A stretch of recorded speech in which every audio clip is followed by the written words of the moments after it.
All right, glad you made it, everyone. Chris Petri, I'm so thankful you're here. We're going to get into it. We're going to do our watercolor painting today. Is going to be Wet and Wet. Lighthouse. Let's get into it. Lighthouse, Wet and Wet.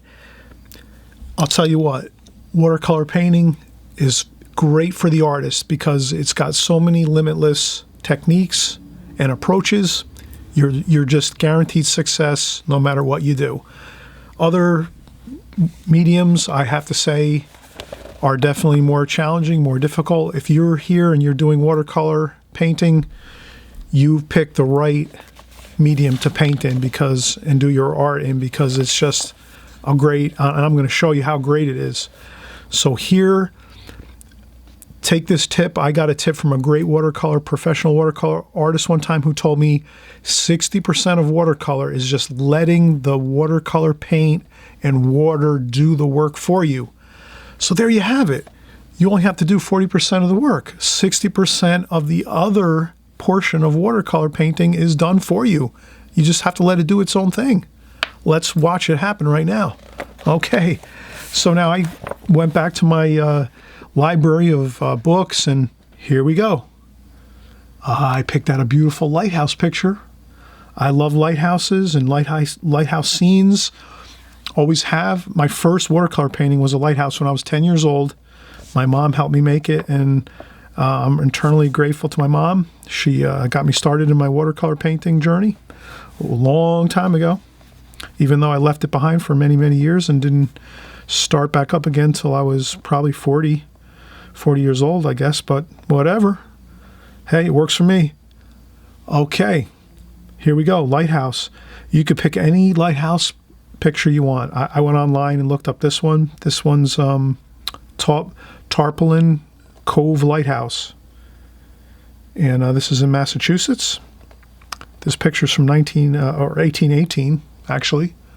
I'm going to set it across from me, and I'm just going to use it for reference. Here today we're going to do our technique, which is Wet and Wet. So with Wet and Wet technique, you're going to really have a fun time with it, because really the water and the paint is going to do most of the work for you. You just really have to get a couple ideas down on your paper, a little quick sketch, and you're off and running. Here we go. Let's go. All right. We're looking at our photograph across from us, and we're just saying, what do we have to do here? We'll bring it back. Well, we look at this photograph and we say, if we break this down into thirds, so 1, 2, 3 thirds. 1/3 is the foreground, which looks like some grass and weeds and interesting little field here. The second third is the lighthouse and the house here. We might not do this house. We might just keep it more simple and do the lighthouse by itself. And then the second, and then the last final third is just the sky, really. So basically, this is really, you can see, it's pretty simple. It's 2/3 sky and 1/3 foreground here with the field and some grass and weeds and things like that again. So really, let's use this. Let's even simplify it more. We'll sort of kind of, we'll do this. We'll take this photograph and we'll crop it down.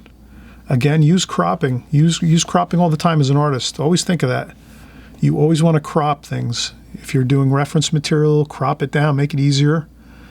If you create a large painting, you can crop it down and make it smaller and just zone in on something you like about your painting, a smaller section.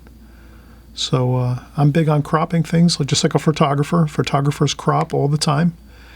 So let's be photographers when we're watercolor artists too. All right, let's have some fun. We're going to put this across from us here. I'm working at a table. I'm working on a nice little art table here in my studio. I have some Arches rough paper taped off, of course, so we can take this tape off and have a nice border on our paper.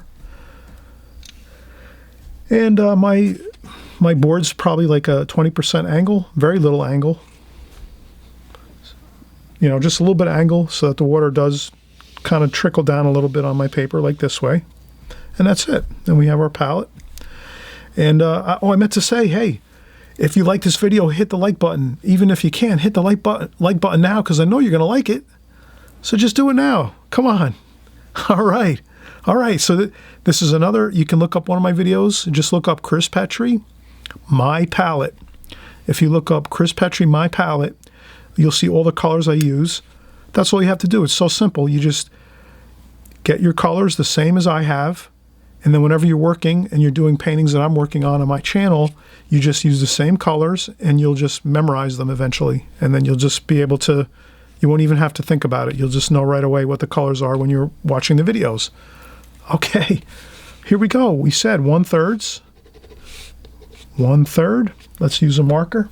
Make this easier. Okay, 1/3. 1/3, 1/3. Let's make our design easy. Okay, let's go 1/3 is the ground, the field, the grass, the weeds, happy field here. Okay, and then we were saying the second and third thirds is the sky, basically. Okay, then we're going to say, all right, where are we going to put our lighthouse? We're doing our lighthouse. Here we go. We'll take a picture. We'll take a look at the picture again. So I'm gonna make it easier for myself, and I want to make it easier for you too. Crop out that building. Don't even bother with that building. Just crop that out of the picture and use it like this. Okay. Now, where are we going to put the lighthouse? Well, if we put it exactly center of the page, it might be a little boring, right? Right in the center. Let's shift it over a little bit. Okay, let's shift it over a little like that. Yeah, right. You know, not right in the center. Let's move it over right there. All right. Okay, there we have it. We don't want to always put everything in the center. It kind of looks boring. Okay, so we look and say, where's the center of our page? Here. Center, center. This is our. So we just make sure we don't want to put our lighthouse exactly center. So let's put it a little bit to the left or to the right. I like it to the right a little more. So I'm just going to put the edge of the lighthouse here.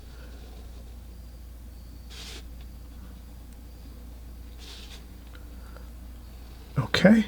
And I just got the idea that the lighthouse is a little wider at the bottom and a little thinner at the top. So it's got a little bit of an angle to it. What also helps really great, if you can, is sometimes you can just do a couple practice runs. No big deal. I take a piece of art paper, scrap, and I just practice a couple times. Okay, the lighthouse is like this. Not really. It's sort of like this. It's more cone-shaped, like that. So I just practice a few times, and then I get it. There we go. Okay, and then I just a couple lines for the, there's some railings around the lighthouse, almost like a cage. And then here, again, I'm making a little bit of a, this is not quite a straight line. It's a little bit of an arc to it, a little bit of an arch to it. That's the top. And that's basically like maybe a half moon. And then another little top piece to it there. Very simple. You don't even have to get that detailed. And that's it. That's your lighthouse. Dark over here. Sometimes if we're going to paint it anyway and it's going to be a dark color, you can just color it in with your pencil too, just to get an idea. Like that. They're perfect. We have a door over here, which is a rectangle on a little bit of an angle. Perfect. Another rectangle here, which is a window up top. And there's another window down here, like so. All right. How easy is that? Then we just say, all right, here there's a inlet. It's like a bay that comes in here. So we're going to leave that strip of water here. And then there's another hill in the background, like that.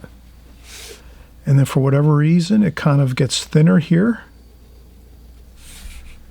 So it must thin out over here, like that. This is the water. This is the ground. If you have to shade a little couple spots, do it. No big deal. If you're putting pencil lines on you're going to paint over it anyway. No big deal. All right. So we have an inlet. If you make a couple spots that are not good, just kneaded eraser. No crumbs. Don't want any crumbs on your watercolor paper. Kneaded eraser. That's important. Okay. There we go. So we have our water. And I'm not happy with this. Kneaded eraser. Lighthouse here. Window here. And let's make that higher up like that. And this is the darker. There we go. So there's some more water there. And then there's some sailboats in here. Make those sailboats. A couple little boats here. Make some lines. That's really it. And then here we have some fences. And that makes for some interesting details. A couple lines. A couple more lines here. There's a rock wall here. We're not going to get into too much detail, but just so we have a little bit of detail here, in case we want to add some little spots of detail with these fence posts, like here, like that. Perfect, good enough. Sky is going to be simple, and we're all set. Now, let's get into it.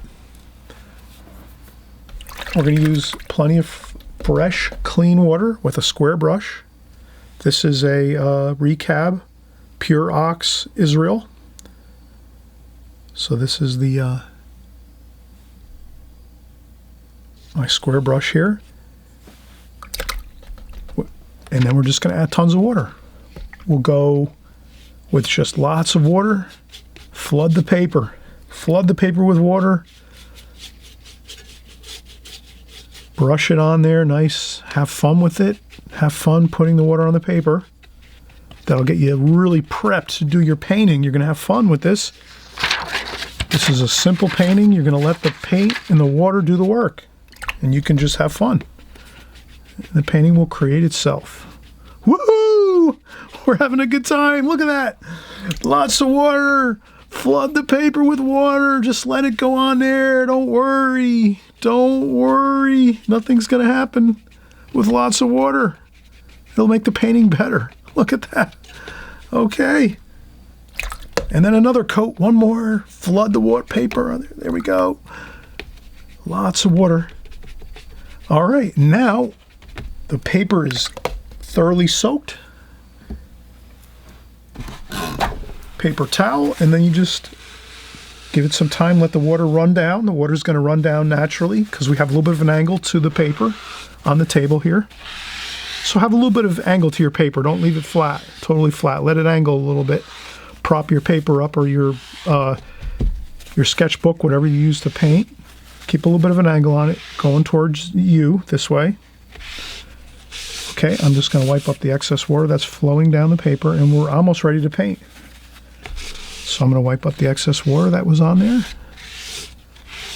There we go. And then I keep my paper towel handy, and we'll let this water, you'll notice that it'll drift, the water will flow down a little more over the next couple minutes. And then we just pick up that water like so, with a little bit of a paper towel. There we go. All right. Now, let's get in there and do some painting. Now, the key with this is I'm going to go in a little bit sooner than maybe you might want to do, because we're making a video here. I can't take hours and hours to do this video. You'll shut it off. All right. So the idea is when the paper is really shiny and glossy, you're going to want to wait a little more. But once you see the paper start to get satin looking, almost like it's starting to dry a little bit, where the glossy finish goes away, that's when you're going to start going in and adding your paint. Okay, French ultramarine blue, cobalt blue, cerulean blue, a touch of burnt umber, to tone down that blue a little bit. And look at that. Like I said, this is all the work is going to be the paper and the paint. There we go. Look at that. Perfect. Make it a little darker. Remember, watercolor always lightens up about half as light as it goes on. Remember that as a watercolor artist, when you put your paint on, it's going to dry 50% lighter. So you always usually go darker than you really think what you're going to need. Okay, look at that. See how the water and the paint is doing the work itself with the paper. I'm not doing anything. I'm just threw on some paint here and that's it. A little bit of orange. A little bit of cadmium orange just along the horizon line here. Just like that. And now, as we said, a little bit of blue there. The paint and the water are doing the work. Let's go a little darker, because like we said, you need a little darker. Maybe a little bit of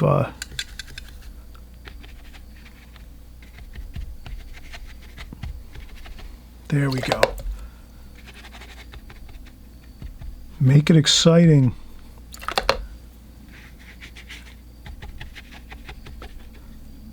Splash a little bit. Some splashing is good. There we go. Look. Perfect. Okay, now, again, we take our paper towel, get some of that excess water up from the base here of the painting, the bottom of the painting. Just try to keep an eye on your water. If you see water starting to build up and puddle up, you know, get a little bit of paper towel or tissue and just kind of blot it up a little bit. You can also blot up on your paper and your sky if you want to lighten up a couple areas. Maybe I'll lighten up by the lighthouse here. There we go. All right. Then we have a dark field here in the foreground. Let's go with burnt umber and olive green. Look at that. Beautiful. Use a little bit of the sky color too. And just get some color in there. Perfect. A little bit of burnt umber, French ultramarine blue, yellow ochre. There we go. Put the paint on there and let it do its work, and there it goes. Look at that.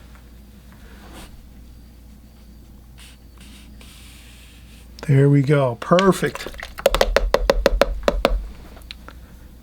Now it's a little darker along here. Let's go with some French ultramarine blue. Same color, maybe a little bit of burnt sienna. Burnt sienna, French ultramarine blue, burnt umber. Make it a little darker. That's all, a little darker. Look at that.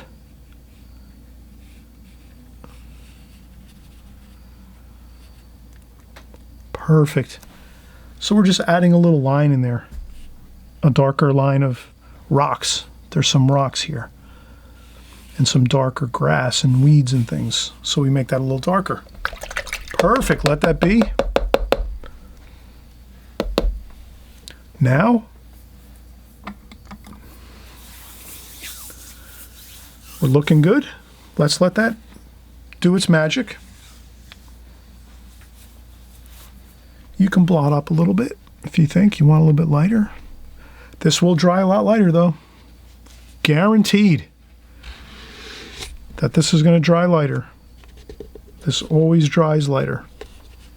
Watercolor. So you can already see how it's lightened up a lot in the sky, right? Does that make sense? Watercolor dries lighter than it is when you put it on at first. Always go darker. And you always know with watercolor, here's a huge tip. Powerful tip with watercolor. If you go straight into your paint without using any water, that's going to dry just like that. So when you don't add water to your watercolors and you just go straight into your palette, and right to your paper like that, anywhere, it's going to stay this color or tonal value, which is the actual light or darkness of it. So that's a great thing to remember. Whenever you go into your palette and you use straight paint without any water, your paint is going to dry just as you put it on, right out of the palette like that. Once you add water to it, it's going to lighten up. Does that make sense? So that when you do that and add water to it, now you automatically know it's going to lighten up not only this much, 50% more. At this point here, when you add water to your watercolor paint, it's going to dry 50% more than what you see right here. So it's eventually going to be half as light as this. But when you go in and add straight paint, it's going to stay the same. It won't change. All right. This is looking really good. I add a little couple splashes. Let's speed up the drying process. If you're at home, in your studio, remember, let this dry naturally. Go have a cup of tea, cup of coffee, relax, do a couple things you have to do, come back in an hour and it'll be dry, and then you can continue working on this. But right now, this is all you can really do at this point. Otherwise, it's going to get real messy. All right, but I'm going to go with the blow dryer right now, speed up the process.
All right, that's like watching paint dry. I know, that's painful. Sorry about that, but we have to dry it a little bit here to get our work done. Okay, now we'll go back in here. Let's get some more. There we go. A little bit of green, olive green, mixed with the brown and the French ultramarine blue. We just want to get some more of that earth colors there, some beautiful earth tones. Okay. And let's keep this clean paper over here. That's our water over there. Let's keep that light. And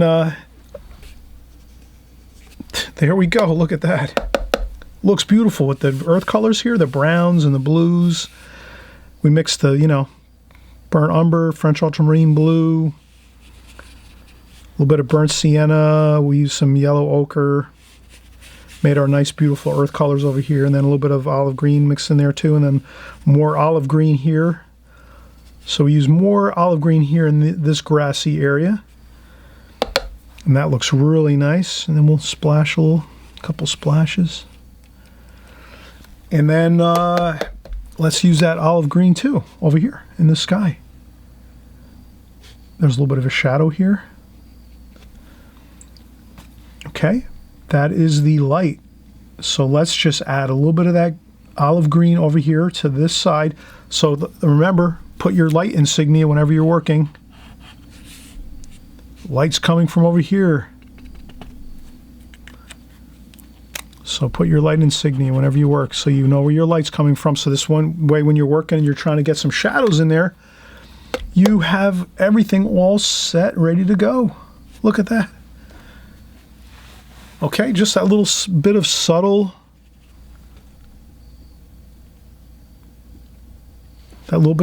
shadowing. Maybe a little bit of cerulean blue.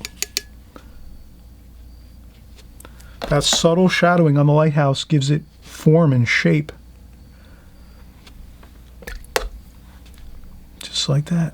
You just add some water to it to make it soft. It gives it that round look to it. Perfect. Okay. And let's get that dark over here. Let's add some blue to that mixture we had. So we just, again, use the same mixtures you have on your palette. I just added a little bit of cobalt blue to the burnt umber and French ultramarine blue with a little bit of green, olive green, so that we can get that distant short. Look at that distant shoreline. How beautiful.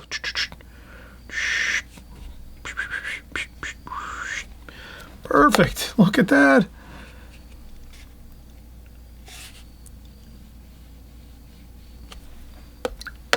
Okay, now we're building some distance into our painting, some three-dimensionality with that hill in the background there. Maybe a little bit of mineral violet, purple color, just in there too. You add a little purple in there, a little blue, and right away you build in that little bit of that misty, cool, distant feeling back there to put in that distance. Leave a little bit of white paper once in a while. Little spots of white paper look good. There you go. So now we have our distant shoreline. Look at that. How easy was that? Again, the paper and the water is doing all the work. Right? Excellent. I knew you could do this. It's really easy. And I'm going to just add a little more dark to the bottom here, to the shoreline. So the shoreline area I make a little darker, and then I let the lighter purple color there stay at the top of that little distant hill there. Like that.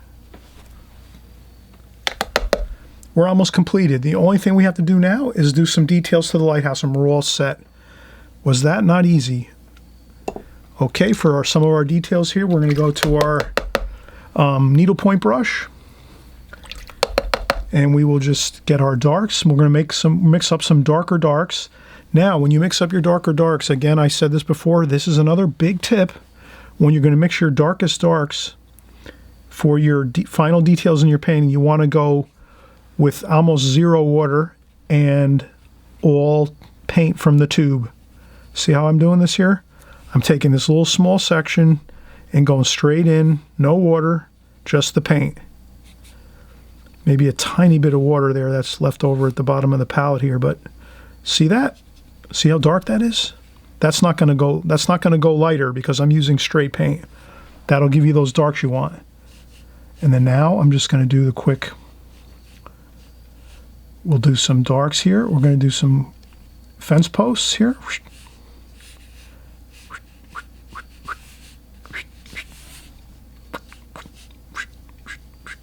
Perfect. More paint, a little more water. Let's do some sailboats out here. And then the sailboats are just a couple spots of color for the sailboats, and then a couple lines for the masts, just like that. That's all you have to do. Not too many, just a couple, tiny few. That's all perfect. Then we're going to do our darks here for the door, for the lighthouse. And here, let everything do itself. Let the paint and the water do its work, and the paper. Just get the rough idea of things. No fussing over the details of it. Okay, that's a little bit lighter. in the picture. I'm looking at my reference photo, so I just blot that out. And yeah, a couple of splashes more with that white, titanium white with a little bit of yellow ochre. Look at that. Perfect.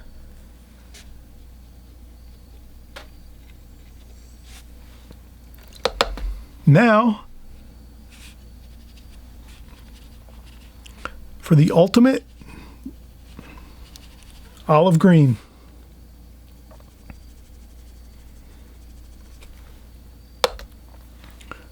And some cadmium lemon yellow.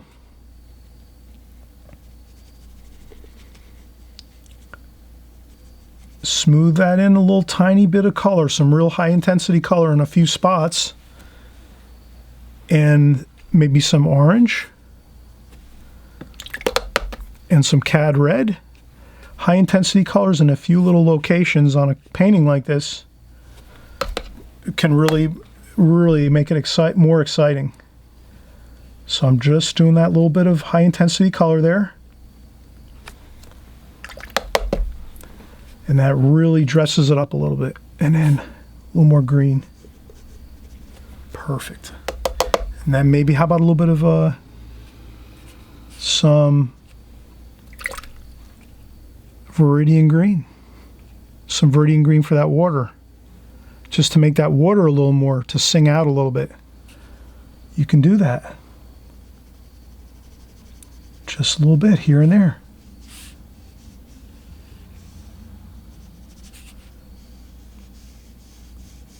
Not too much. Just a little. Maybe a little cerulean blue.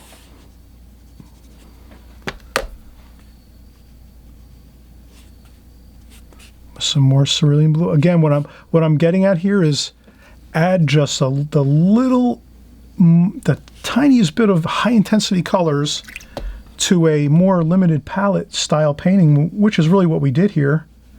We kept things really limited as far as our palette. We didn't get like too wild and crazy with colors. You just add those little bit of high intensity colors in a few little strategic locations, and that really makes things, go beyond, the ordinary or mundane watercolor. There we go.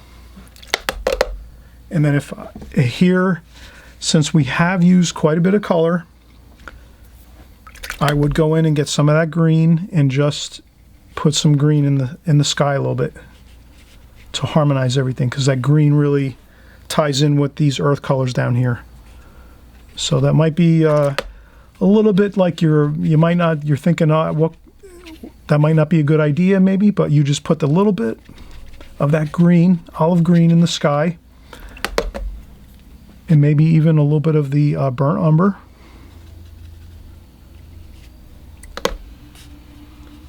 Like that.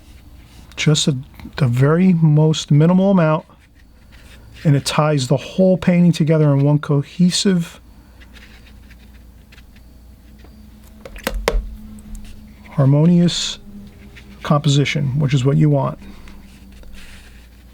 so that everything ties together and works together as a whole. There we go. All right, everyone, thanks so much for coming by. Again, if you like this painting and this video, please thumbs up. Please consider subscribing. We make great videos every week. If you hit the subscribe button, you'll get our videos every week coming in. If you hit the notification bell, that little bell sign, that means you'll be notified even before just as the video is coming out, so you'll know not to forget to check that out as we're painting a new video. And again, have fun, everyone. Happy painting. Enjoy your watercolors, and we'll be back in just a few more days. Bye-bye.